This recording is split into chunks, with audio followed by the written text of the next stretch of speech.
이제 우리 다 같이 일어나셔서 인내송 하심으로 하나님께 예배드리겠습니다.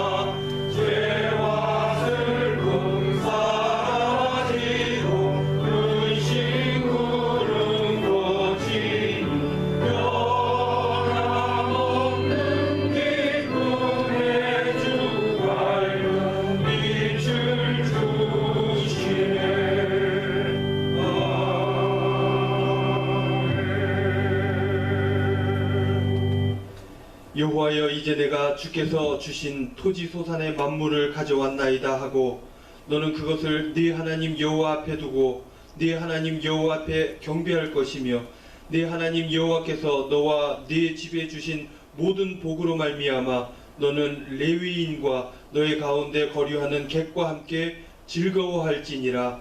하나님은 영이시니 예배하는 자가 영과 진리로 예배할지니라. 아멘.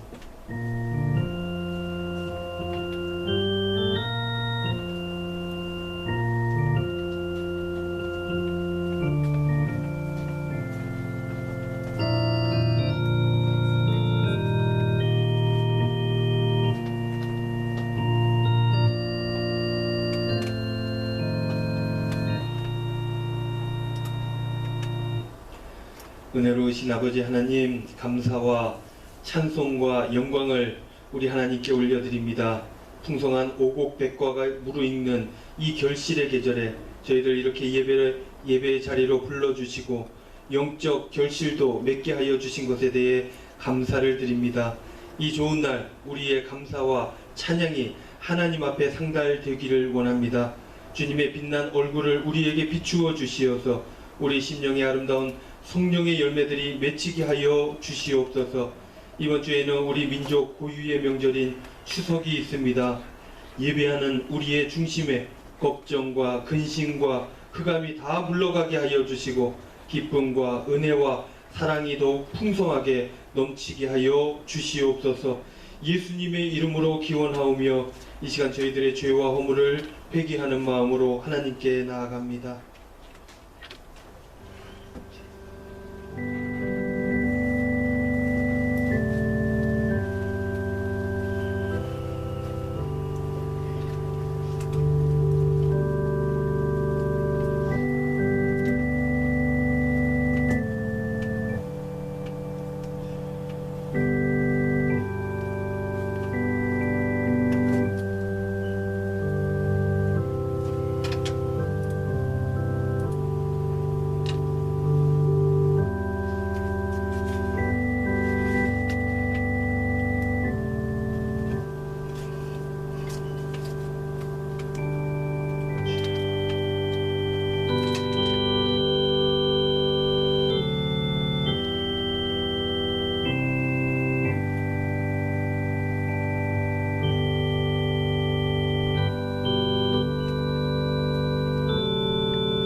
회개하는 자에게 주시는 하나님의 말씀이 여기 있습니다. 이에 여자에게 이르시되 내 죄가 사함을 받았느니라. 아멘. 다 같이 앉으셔서 주기도문 하시겠습니다.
포도나무여 너희는 가지라. 그가 내 안에 내가 그 안에 거하면 사람이 열매를 많이 맺는 나를 떠나서는 너희가 아무것도 할 수 없습니다. 사람이 내 안에 거하지 아니하면 가지처럼 밖에 버려져 마르나니 사람들이 그것을마다 그를 보여서 너희가 내 안에 거하고 내 말이 너희 안에 거하면 무엇이든지 원하는 대로 구하라. 너희가 열매를 많이 맺으면 내 아버지께서 영광을 받으실 것이요 너희는 내 제자가 되라. 아버지께서 나를 사랑하신 것 같이 나도 너희를 사랑하였으니 나의 사랑하리라. 내가 아버지의 계명을 지켜 그의 사랑 안에 거하는 것 같이 너희도 내 계명을 지키면 내 사랑 안에 거하리라. 내가 이것을 너희에게 이름은 내 기쁨이 너희 안에 있어 너희 기쁨을 충만하게 하려 함이라. 아멘. 다 같이 찬송가 36장 찬송 드리겠습니다. 찬송 후에 최정자 권사님 기도하시겠습니다.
은혜로우신 하나님 아버지 감사를 드립니다. 한 주간도 저희들을 세상 풍파 속에서도 지켜주시고 오늘 이곳 은광성전으로 불러주심에 감사를 드립니다. 주님의 음성에 귀 기울이며 성령의 임재가 충만하여서 저희들의 예배를 주님께 올려드리옵나이다. 주님, 이 예배 가운데 주님이 함께 하시옵소서. 하나님 아버지, 코로나19로 모든 일상이 멈추게 되었고 앞이 보이지 않을 만큼 어렵고 힘든 지난 날들, 또 앞으로 언제까지일지도 모르는 나날들, 그럼에도 계절은 성큼 가을이 되었습니다. 주님, 이 풍성한 가을날에 우리의 심령에도 성령의 열매들로 가득 채워주시기를 소망하며 기도합니다. 주님, 늘 부족하고 위태로운 저희들의 마음에 믿음을 다하여 주시고 주님, 책망하지 마시고 긍휼을 베풀어 주시옵소서. 주님, 어제는 우리 전도사님께서 결혼을 하셨습니다. 그리고 목사고시에도 합격하였습니다.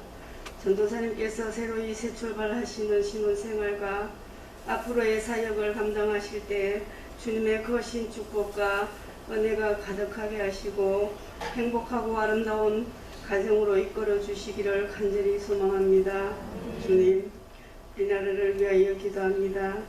코로나19로 온 국민들이 힘들게 살아가고 있는데도 정치인들은 싸움과 시기와 질투가 난무하고 있습니다. 나약하고 힘없는 자들을 위하고 어렵고 힘든 자들을 생각하는 그들이 되기를 기도합니다. 모든 정치인들이 마음을 회개하고 이 땅에 하나님의 평화가 늘 충만하는 그런 우리 대한민국이 되기를 기도하며 간절히 기원합니다. 하나님 아버지, 하루속히 이 땅에 주님의 평화와 사랑이 오게 하여 주시옵소서. 하나님 아버지, 온강 성도들을 위하여 기도합니다. 오랫동안 병마로 코로나19로 여러 모양으로 힘들어하며 교회에 나오지 못하는 성도들 너무 많이 계십니다. 주님, 함께 예배드릴 수는 없으나 어느 곳 어떤 곳에 있을지라도 같은 은혜로 채워주시옵고 늘 성전을 그리워하며 하루속히 함께 예배드릴 수 있도록 간절히 기도합니다. 주님, 또한 코로나19로 직장을 잃어버린 실업자들과 경제적 어려움으로 고통받는 이들도 많이 있습니다. 이 고유의 명절이 다가오는 이 가을날에 그들의 마음을 살피시어 힘들고 어려워도 주님 주시는 믿음과 소망으로 승리하게 하옵소서. 하나님 아버지, 성전 신축을 위하여 기도하시고 있으시는 본론 목사님과 건축위원들의 노고를 주님 기억하여 주시옵고 그 가운데서 주님께서 늘 함께 하셔서 잘 진행되게 도와주시옵소서. 교회의 여러 모양으로 봉사하시는 손길에도 주님의 복으로 채워주시옵고 하나님의 은혜가 그들 위해 충만하시기를 기도합니다.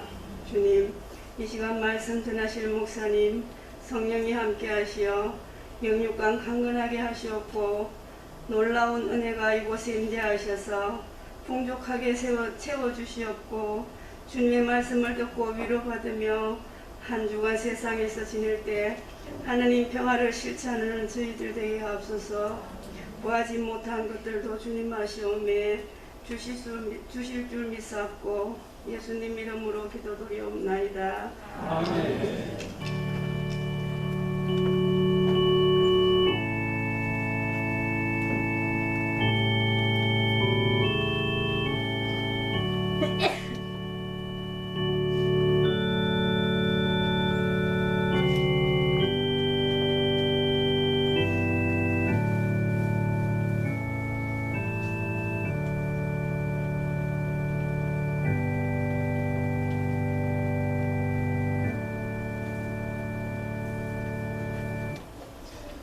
교회 소식 전해드립니다.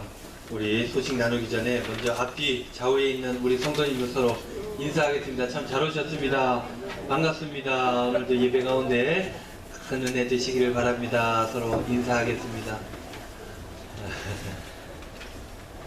네. 여러분들 한 주간 잘 지내셨습니까? 별거 없으셨어요? 예, 얼굴이 지난주보다 조금 더 밝은 느낌이 저에게 드는 이유가 무엇일까요? 예, 오늘 특별히 서울에 계시다가 내려오신 우리 권사님, 집사님 계셔서 잠시 소개할까 합니다. 우리 박철우 집사님, 이경숙 권사님, 서울에 오랫동안 또 생활하시다가 내려오셔서 이렇게 또 교회에 나오셨습니다. 뿐만 아니라 우리 이상하 권사님도 열심히 서울에서 사역하다가 또 내려오셨습니다. 우리 오랜만에 얼굴 뵙는 우리 권사님, 집사님 방문에 감사하며 우리 축하의 박수 한번 하도록 하겠습니다. 감사합니다. 오늘은 9월 27일 오순절 후 17번째 주일입니다. 오늘은 정기 당회가 있습니다. 주일 예배 후에 목양실에서 모이게 되겠고요. 특별 찬송 안내가 있습니다. 순서에 맞추어서 우리 구역 식구들 잘 준비해 주시기를 바랍니다. 이번 주 예배당 소독은요, 바울에서 해주셨는데 참 감사의 말씀을 전해드립니다. 우창호 장로님 고맙습니다. 추석 연휴 광고입니다. 9월 30일부터 10월 3일까지 이 연휴 기간인데 여러분들 행복한 추석 기간 되시고 이 기간 동안에는 슬기로운 묵상생활 잠시 멈추도록 하겠습니다. 그렇게 아시고 그리고 추석 맞이 가정예배 순서지가 준비되어져 있습니다. 나가시면서 여러분들 한 장씩 가져가시면 되는데 가족의 인원수만큼 가져가셔도 됩니다. 가족의 인원수만큼 가져가시고 혹시나 모자라게 되면 전도사님께 부탁을 드리면 더 인쇄를 해 주실 것입니다. 그리고 헌물 광고인데요. 오늘 나가실 때 떡을 하나씩 나눠 드릴 거예요. 이 떡이 결혼 감사떡입니다. 우리 황종률 전도사님, 권하라 전도사님 두 분 신혼 부부께서 감사하다고 이렇게 떡을 헌물해 주셨는데 여러분들 이 떡 드시면서 귀한 신혼 가정을 위해서 많이 축복하시고 기도 많이 해주시기를 부탁을 드립니다. 교우 동정입니다. 출산 광고가 2개가 있습니다. 우리 박성진 성도님, 김지은 집사님 가정에 하나님께서 아들을 허락해 주셨습니다. 우리 김지은 집사님은 김대식 집사님, 조기숙 권사님 장녀 되시죠? 둘째가 됐고 둘째가 아들입니다. 첫째는 딸이고요. 그리고 또 2번째 출산 소식인데 우리 황현아 성도님입니다. 유신미 집사님의 장녀 되십니다. 우리 황현아 성도님께서 아들을 낳게 되었는데 우리 유신미 집사님 포함하여 그 자매 권사님 집사님들이 모두가 할머니가 되셨다는 소식을 전해드리면서 여러분들 귀 가정에 귀한 생명을 위해서 여러분들 기도 많이 해주시기를 부탁을 드립니다. 교회 미화 광고인데요. 오늘은 동구북구 경산에서 해주시고 다음 주는 달서구에서 교회 미화를 해주시겠습니다. 다른 광고 없으시면 이제 우리 다 같이 일어나셔서 찬송가 50장 1절 부르시면서 봉헌하겠습니다.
은혜로우신 아버지 하나님 감사합니다. 주님 저희들 사랑하여 주시어서 오늘도 예배 가운데로 불러주시고 이렇게 우리 사랑하는 성도님들 함께 모여서 주님 바라보며 예배 드릴 수 있도록 인도하신 것 감사를 드립니다. 부족한 저희들이지만 하나님께서 사랑하심으로 아름답게 이끌어 주시어서 이 험악하고 힘들고 어려운 삶의 자리에서도 찬송하며 힘있게 주님과 함께 나아가는 복된 신앙인의 삶이 될 수 있도록 예물을 하나님 앞에 올려드립니다. 이 모든 예물들 주님께서 귀하게 사용하여 주시고 저희들의 마음, 정성, 걱정, 근심 이 모든 것들이 들어가 있는 것 아시오니 들어서 응답하여 주시어서 늘 주님 은혜 가운데 기쁨으로 감사하며 살아가는 저희들의 삶이 될 수 있도록 주님 축복하여 주시옵소서.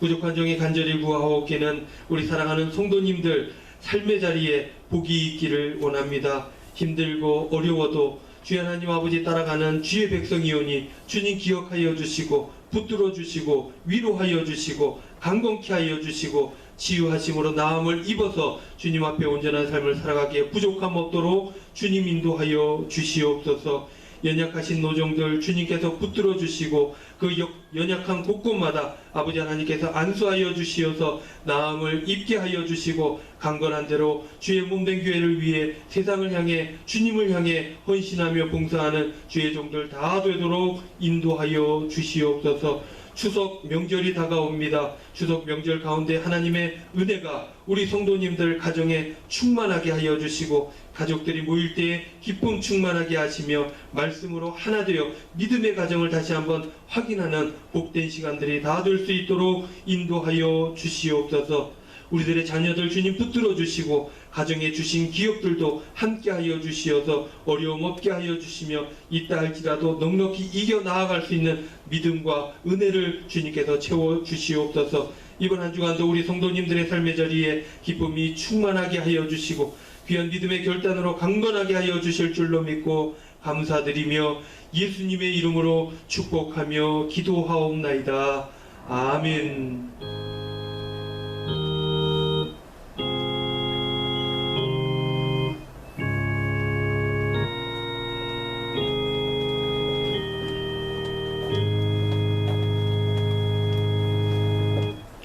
모두 자리에 앉으시겠습니다. 이 예배 가운데 주시는 하나님의 말씀은 출애굽기 5장 1절로 3절 말씀입니다. 한 절씩 교독합니다. 그 후에 모세와 아론이 바로에게 가서 이르되 이스라엘의 하나님 여호와께서 이렇게 말씀하시기를 내 백성을 보내라 그리하면 그들이 광야에서 내 앞에 절기를 지킬 것이니라 하셨나이다.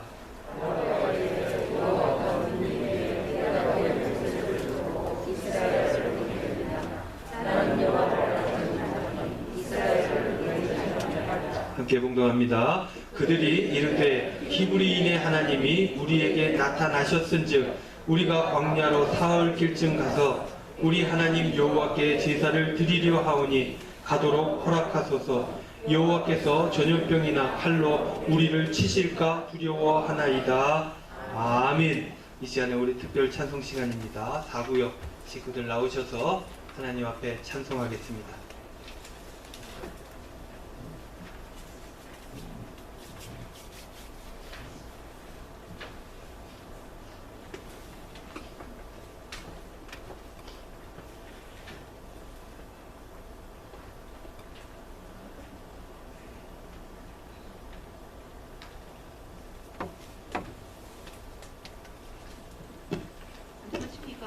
저희 사구역은 동경상구여서 저희 교회에서 가장 거리가 멀기도 합니다.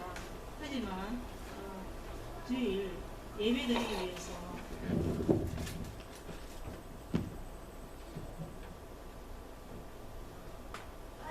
빠지지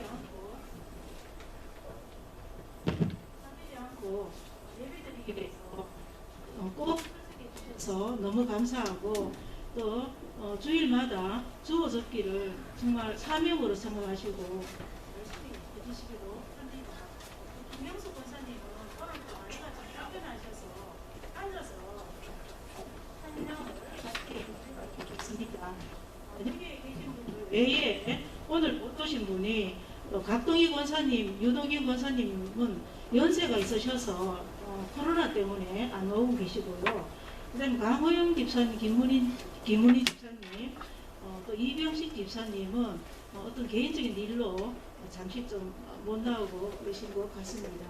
오늘 부를 찬송가는 370장인데요. 1절, 3절, 4절 부르려고 합니다. 4절은 같이 불렀으면 감사하겠습니다.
찬송 감사드립니다. 우리 4구역 모범구역입니다. 우리 구역장님 수고 많이 하시고 어르신들 잘 섬긴다고 많이 쓰고 계십니다. 우리 어르신들도 구역장 많이 격려해 주셔서 감사합니다. 그 가운데 우리 구교준 집사님도 어디 계시죠? 예.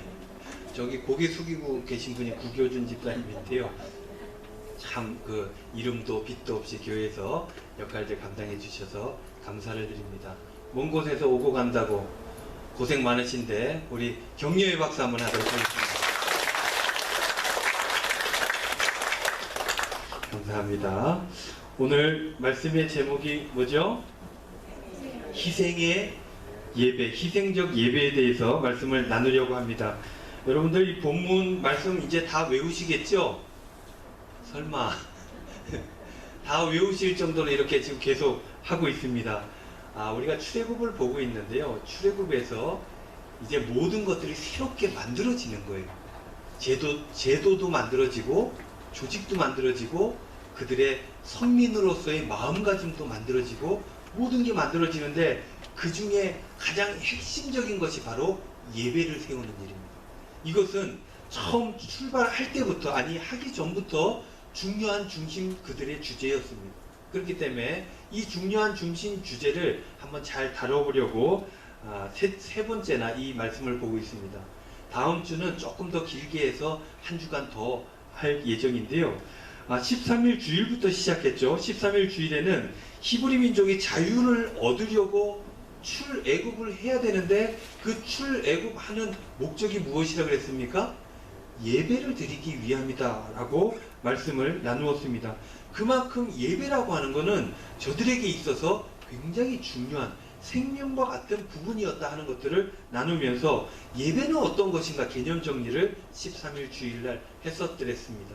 그 다음에 20일 주일날은 무엇을 했습니까? 그 예배, 그렇게 중요한 예배에는 가장 중요한 것 세 가지가 있는데 그 중에 첫 번째를 나누었죠. 그 첫 번째가 무엇입니까? 그 첫 번째 예배의 특징은 바로 구별되어지는 것이다. 이것과 저것과 완전히 구별되어져 줄여지는 것이 예배다 하는 것들을 말씀을 나누었습니다. 그때 중심 단어가 무엇이었습니까?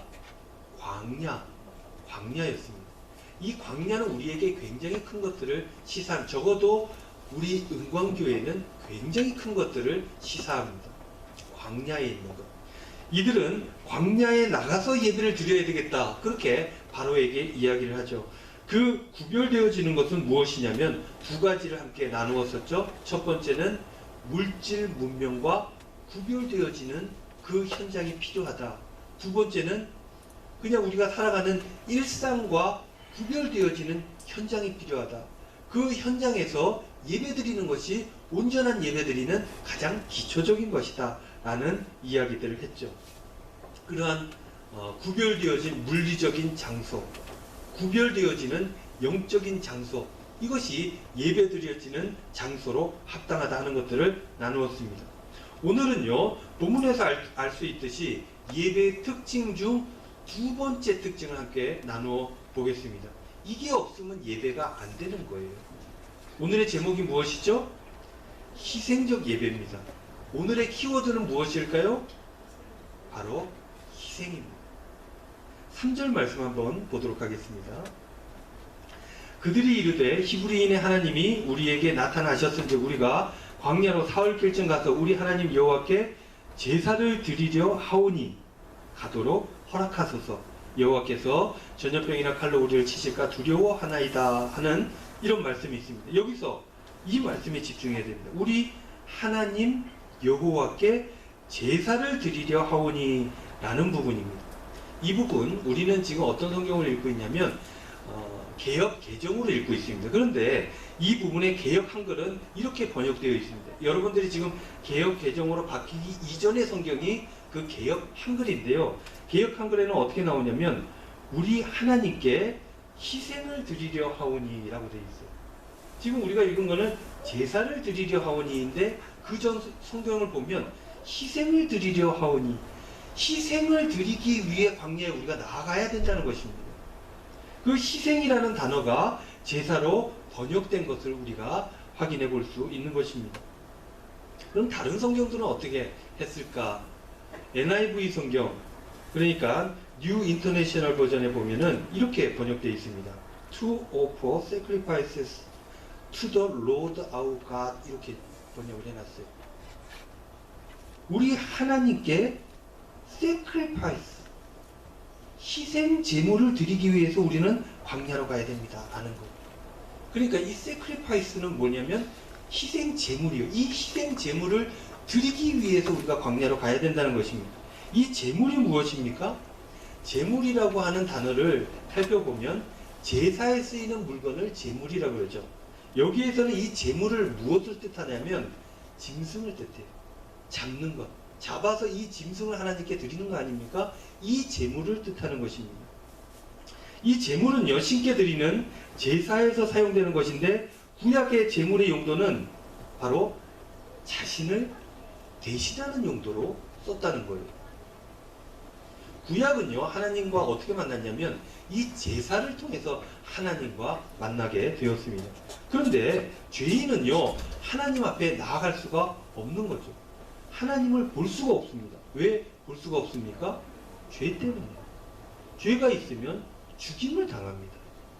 그것은 대제사장도 마찬가지였습니다.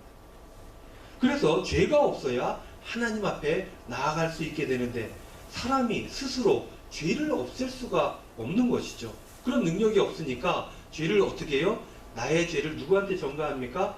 이 짐승에게 전가를 합니다. 이 짐승에게 자기 죄를 다 전가를 하고 그 짐승을 통해서 예배를 드리는 겁니다. 구약 성경에 보면 제사를 드리는 이가 이 짐승을 끌고 와서 그 제단에서 안수하는 장면이 성경에 나오게 됩니다. 이 안수하는 장면이 무엇이냐면 내 죄가 이제 너에게 전해진 거야. 내 죄는 없고 이제 너에게 죄가 있는 거야. 라고 하는 하나의 세레모니였다는 거예요. 그렇게 죄를 전가하고 그 짐승을 잡아서 하나님께 제물로 드리는 것입니다. 그래서 나 대신에 이 제물이 죽는 겁니다. 원래는 죄 지은 인간 스스로가 하나님 앞에 나가면 죽임을 당할 수밖에 없는데 그렇게 하지 못하도록 하나님께서 방법을 고안해 주신 게 바로 이런 것입니다. 그래서 제물을 잡아서 자기 대신 죽여서 하나님 앞에 그걸 내어드리면서 하나님 앞에 나아갈 수 있게 되었던 것입니다. 다시 말해서 제물되는 짐승을 희생시킴으로 인하여서 죄사함을 받고 하나님 앞에 나아갔던 것입니다. 그래서 제사에는 뭐가 꼭 필요하냐면 이 희생이 필요합니다. sacrifice, 희생 제물이 필요했던 것입니다. 그래서 이 희생이라는 말과 제사라는 말을 이 구약에서 같이 쓰고 있는 거예요. 희생을 드리려 하오니, 제사를 드리려 하오니 같은 말입니다. 그런데 우리는 이 구약의 제사라는 말과 신약의 어떤 말? 바로 예배라는 말을 또 혼용해서 쓰기도 해요. 이스라엘 백성들이, 히브리 민족들이 제사를 드리러 나간 거 아닙니까? 그것을 우리는 예배를 드리는 것으로 예배 특징에 대해서 우리가 나누고 있는 거예요. 그것은 그 당시 그 당시 제사라는 하나의 형식과 지금 예배라고 하는 형식은 그 내용이 같기 때문입니다. 그래서 이 제사라는 말과 예배라는 말을 같이 쓰고 제사라는 말과 희생이라는 말을 같이 쓰는 거예요. 그러니까 지금의 예배라는 말과 희생이라는 말과도 같이 쓸 수 있는 단어다라는 것을 우리가 알 수 있는 것입니다. 즉 예배가 진정한 예배가 되기 위해서는 꼭 필요한 것이 있는데 그것이 무엇입니까? 바로 희생입니다. 그런데요 여러분, 우리가 예배 드릴 때 희생 제물을 드리지 않지 않습니까? 지금 막 여기서 제단을 만들고 짐승을 막 잡아서 불태우고 연기를 저 창문 열어서 하늘로 올리고 이런 일을 예배 때 하지 않지 않습니까? 그렇다면 구약의 제사와 지금의 예배는 상관성이 없는 것입니까? 아닙니다. 지금도 이 예배 가운데도 나를 대신하여서 짐승을 잡는 것과 같은, 내가 죽어야 되는데 나 대신 어떤 무엇인가가 죽어가는 그러한 것들이 예배 가운데도 존재하고 있다는 것입니다. 지금도 그렇게 됩니다. 무엇입니까? 바로 예수 그리스도. 히브리서 9장 말씀 한번 볼까요? 제가 읽습니다. 그리하면 그가 세상을 창조한 때부터 자주 고난을 받았어야 할 것이로되 이제 자기를, 여기서 자기가 누굽니까? 예수님. 자기를 단번에 제물로 드려 죄를 없이 하시려고, 누구의 죄를요? 우리의 죄를 없이 하시려고 세상 끝에 나타나셨느니라. 27절. 한번 죽는 것은 사람에게 정해진 것이요 그 후에는 심판이 있으니. 28절. 이와 같이 그리스도도 많은 사람의 무엇을, 그 죄를 담당하시려고 단번에 들이신 바 되었고 제물이 되어서 스스로를 하나님 앞에 드렸다는 얘기죠. 그래서 구원에 이르게 하기 위하여 죄와 상관없이 자기를 바라는 자들에게 두 번째 나타내시니라. 히브리서 10장 10절 말씀. 이 뜻에 따라 예수 그리스도의 몸을 단번에 들이심으로 말미암아 우리가 거룩함을 얻었노라. 우리가 죄 없이 거룩함을 얻게 된 이유는 바로 다른 제물이 있었는데 그 제물이 바로 예수 그리스도의 몸이었다는 것입니다. 그 몸을 한 번에 들이심으로 말미암아 우리가 거룩함, 죄의 사함을 받게 되었다 하는 그런 말씀입니다. 베드로전서 3장 18절 말씀. 그리스도께서도 단번에 죄를 위하여 죽으사, 누구의 죄를 위하여서요?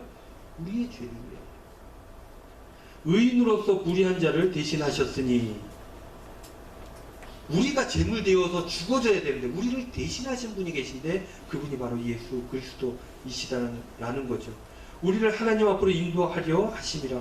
육체로는 죽임을 당하시고 영으로는 살림을 받으셨으니.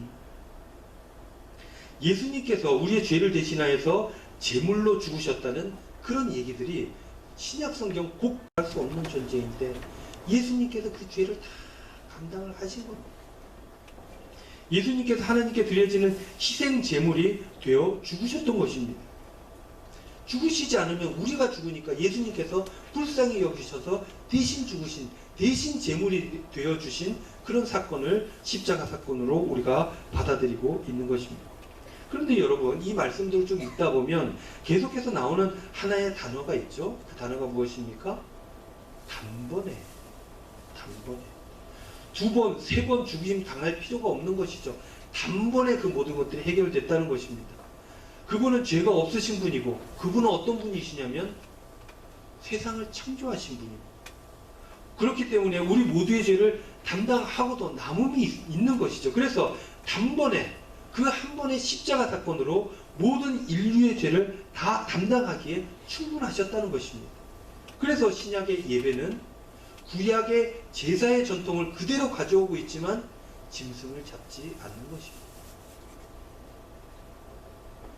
그렇다면 여러분, 신약의 예배는 하나님 앞에 나아갈 때 아무것도 드리지 않아도 된다는 그런 말씀입니까? 드리는 것이 하나도 없이 하나님 앞에 나아가도 무방하다는 것입니까? 로마서 12장 1절 말씀에 이런 말씀이 있습니다. 그러므로 형제들아, 내가 하나님의 모든 자비하심으로 너희를 권하노니 너희 몸을 하나님이 기뻐하시는 거룩한 산 제물로 드리라. 이는 너희가 드릴 영적 예배니라. 로마서의 사도 바울 선생님은 이렇게 편지 가운데 글을 썼습니다. 무엇을 드리라고요? 너희 몸을 드리라. 하나님이 기뻐하시는 죽은 제물이 아니라 하나님이 기뻐하시는 산 제물로 드리라 라고 말씀하고 있는 것이죠. 더 이상 죽은 제물이 필요가 없는 것입니다. 왜냐하면 예수님께서 이미 그것은 다 담당하셨기 때문에. 그러면 무엇을 우리에 드립니까? 산 제물. 죽은 제물이 아니라 산 제물, 바로 나의 몸을 하나님 앞에 드려야 한다라는 것입니다. 그러니까 이 몸이 하나님 앞에 나오는 게 온전한 예배 가운데 하나의 특징이다라는 것을 우리가 알 수 있는 것입니다. 몸을 드리는 것, 무슨 의미일까? 말 그대로 몸입니다. 몸. 이 몸을 드리는 것. 영어 성경에 보니까 body라는 표현을 썼는데 이 body를 하나님 앞에 그냥 그대로 드리는 겁니다. 어제 우리 황종렬 전도사님 결혼하셨습니다. 어제 좀 여러분들 오신 분들은 아시겠지만 어제 조금 멋졌습니다. 네. 파마, 오늘도 파마기가 있나 모르겠어요. 아, 없어졌습니까? 하루 만에 없어지는 파마입니까? 파마가 쫙, 드라이였군요. 예, 쫙 해서 얼마나 멋진지, 양복도 깨끗하고 멋지고, 막 살을 빼신 건지 어쩐지, 어쨌든 어제는 너무나 멋지고 훌륭했습니다. 여러분들 이 예식에 참여해 주셔서 참 감사를 드립니다. 제가 결혼한 건 아니지만 여러분들 오실 수 있는 분들 이렇게 다 참여하셔서 우리 전사님 축하해 주시고 축복하시니까 제 마음이 참 기뻤어요. 그래서 제가 이 자리를 빌어 신혼부부를 대신해서 감사하다는 말씀 전해드립니다. 여러분들이 만약 이 결혼식에 혼주라면 누군가가 직접 오셔서 축하해 주시는 게 좋겠습니까? 아니면 요즘 계좌번호 다 그 모바일 충첩장에 있잖아요. 축의금만 보내는 게 좋겠습니까? 고민되십니까? 오셔서 많이 축의금을 주시는 게 좋겠죠? 예, 물론 그렇습니다. 경조사가 있으면 사람들이 이렇게 참여를 하죠. 가까운 사이일수록 더 그렇습니다. 왜 그렇습니까? 그게 마음을 전하는 것이다 라고 우리는 알고 있기 때문이에요. 특히 경조사 중에서도 조사 같은 경우는 특별히 더 그렇습니다. 더 참여.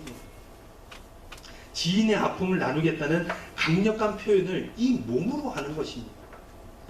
일 때문에 너무 힘들어도 그럼에도 불구하고 피곤하고 지쳐도 밤 시간을 내서 그 밤에 그 장례식장을 찾아가는 것입니다. 왜 그렇습니까? 그러한 희생적인 활동이 사랑하는 유가족들에게 힘이 되고 격려가 된다는 것을 알고 있기 때문입니다. 예배는 이런 게 있어야 된다는 거예요. 이러한 희생적인 활동, 아무것도 내가 드리겠다라는 마음 자체가 없이 예배에 나오는 것, 예배가 안 된다는 것입니다. 희생적인 활동이 있어야 내가 뭔가 하나님 앞에 드리고자 하는 그런 마음과 자세, 활동이 있을 때 하나님께서 그 예배를 기쁘게 받으신다는 것입니다. 요즘은요, 굉장히 특수한 상황이죠. 인류 역사상 이런 일이 있었나 싶을 정도로 이 코로나 시대 때문에 새로운 시대를 우리가 살아가고 있습니다. 그래서 코로나 때문에 어쩔 수 없는 분들이 많이 계십니다. 우리 교인들 중에서도 코로나 때문에 어쩔 수 없이 예배에 못 나오시는 분들이 계시죠. 하지만 이 코로나 상황을 딱 제외하고 놓고 보면 집에서 예배 드리는 것은 직접 이렇게 차 타고 전철 타고 걸어서 예배당에 나오는 것에 비해서 희생적인 활동이 없어지는 것입니다. 그러니까 온전한 예배가 되기가 굉장히 어렵다는 말씀입니다. 여러분들 왜 예배에 신앙인들이 나오지 못합니까? 설문조사를 했는데요. 당신은 신앙인인데 왜 예배드리러 교회에 나가지 않습니까? 라는 설문조사에 예배드리러 나가지 않는 신앙인들이 몇 가지 답을 했는데 그 중에 큰 거 3가지가 이겁니다. 귀찮아서 못 가겠다. 두 번째, 관계가 불편해서. 성도들과의 관계가 불편하든지 어떤 교회는 또 담임 목사와의 관계가 불편해서 예배가 안 되는 거예요. 나가면 은혜가 안 되는 거예요. 그래서 교회를 안 나오는 겁니다. 또 3번째, 헌금하기 싫어서. 모든 게 귀찮아서 못하겠다는 것입니다. 즉 예배를 위해 자신을 희생할 마음이 없는 겁니다. 희생하고 싶은 마음이 없으니까 예배를 포기하는 것입니다. 희생하고 싶은 활동, 희생하고 싶은 마음 이런 것들이 없으면 예배가 안 된다는 얘기예요. 이런 희생이 없는 예배는 진정한 예배가 될 수 없다는 것입니다. 어제 기쁜 마음으로 우리 전사님 결혼식에 참여하고 돌아와서 목양실에 앉아서 말씀을 차근히 준비를 했습니다. 그런데 밖에서 굉장히 시끌벅적했어요. 우리 권사님, 집사님들 막 교회 오셔가지고 교회 정리하신다고. 안에서 들어보니까 청소를 하시는 건지 수다를 떠시는 건지 얼마나 행복해 하시는지 마냥 행복해 보였습니다.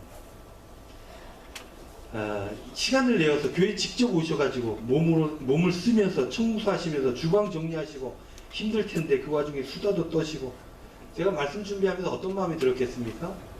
이 마음이 흐뭇합니다. 기분이 좋습니다.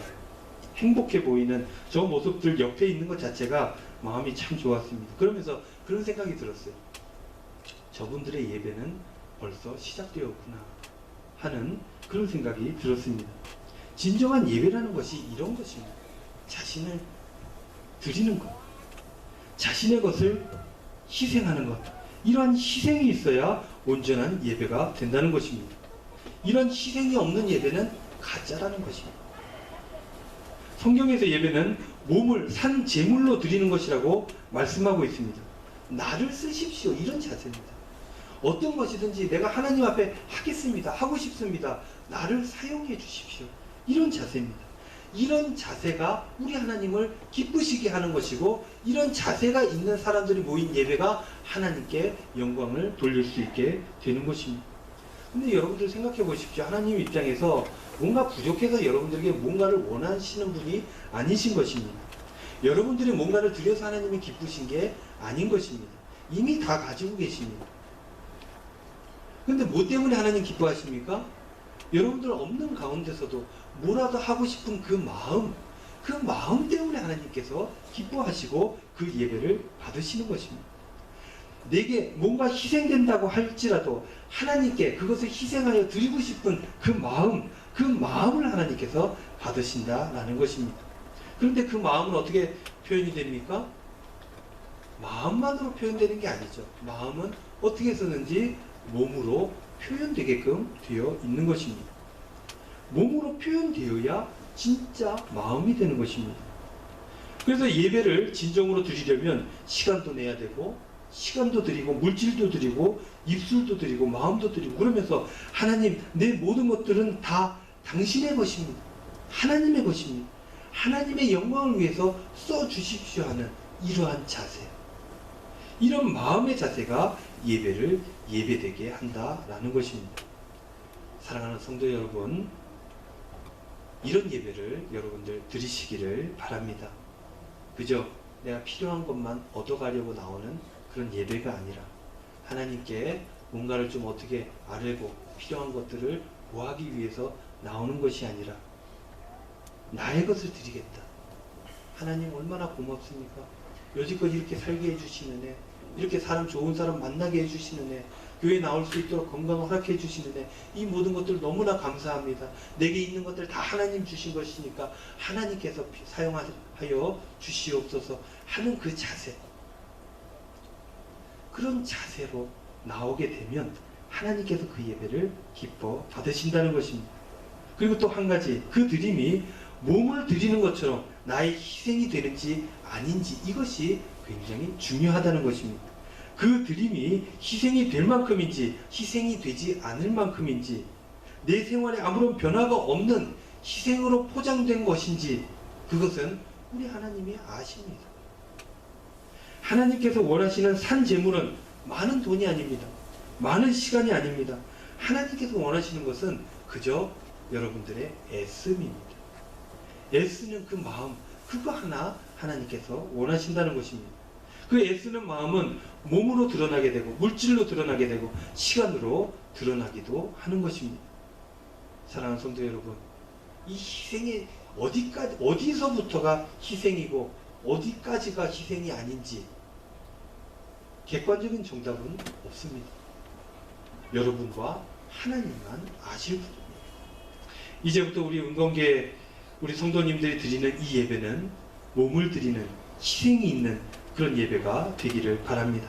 그래서 하나님 기뻐하시고 하나님께서 여러분들을 축복하시는, 그래서 많은 이들이 빛과 소금의 역할들을 감당하며 복음을 전하는 그런 복된 은광교회, 그런 우리 성도님들 다 되시기를 바랍니다. 하나님께서 원하시는 것 딱 그거 하나고, 딱 그거 하나, 산 제물 된 그 마음, 애씀이 있다면 하나님께서는 여러분들의 예배를 받아주실 것이고 큰 은혜를 더하여 주실 것입니다. 한 주간 살아갈 때에도 이러한 예배자의 마음으로 승리하며 살아가시는 저와 여러분들 다 되시기를 주님의 이름으로 축원드립니다. 기도하겠습니다. 은혜로우신 아버지 하나님, 감사합니다. 우리 사랑하는 은광교회 성도님들 거룩한 산 제물을 드리는 그 예배자가 다 될 수 있도록 인도하여 주시옵소서. 그래서 우리 교회 예배는 생명 살림의 역사가 나타나지고 새로운 결단으로 새로운 세계로 하나님 나라를 일구는 그런 예배가 다 될 수 있도록 주님 인도하여 주시옵소서. 추석 연휴가 껴 있습니다. 하나님 함께 하셔서 기쁨이 충만하도록 주님 인도하여 주시옵소서. 감사드리며 예수님의 이름으로 기도하옵나이다. 아멘. 이제 우리 다 같이 일어나셔서 찬송가 216장 찬송 드리겠습니다.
지금은 우리 주 예수 그리스도의 은혜와 하나님 아버지의 우리 영광교회 식구들 향하신 극진하신 사랑하심과 성령님의 감화, 감동, 위로, 교통, 축복하심이 희생적 예배를 드림으로 하나님 앞에 온전한 예배자로 살기를 소원하며 다짐하는 우리 은강의 모든 식구들 머리 위에 한 주간의 삶의 자리 위에 이제로부터 영원토록 함께 하시기를 간절히 축원하옵나이다.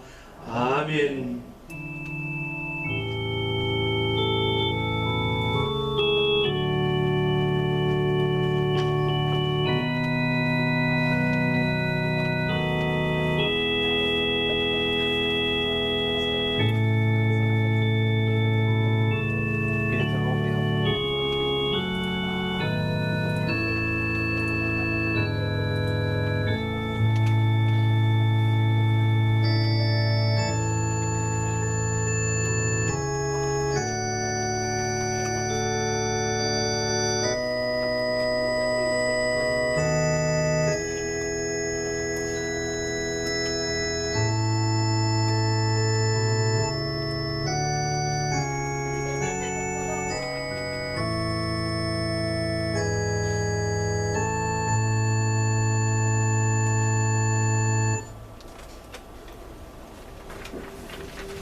감사합니다.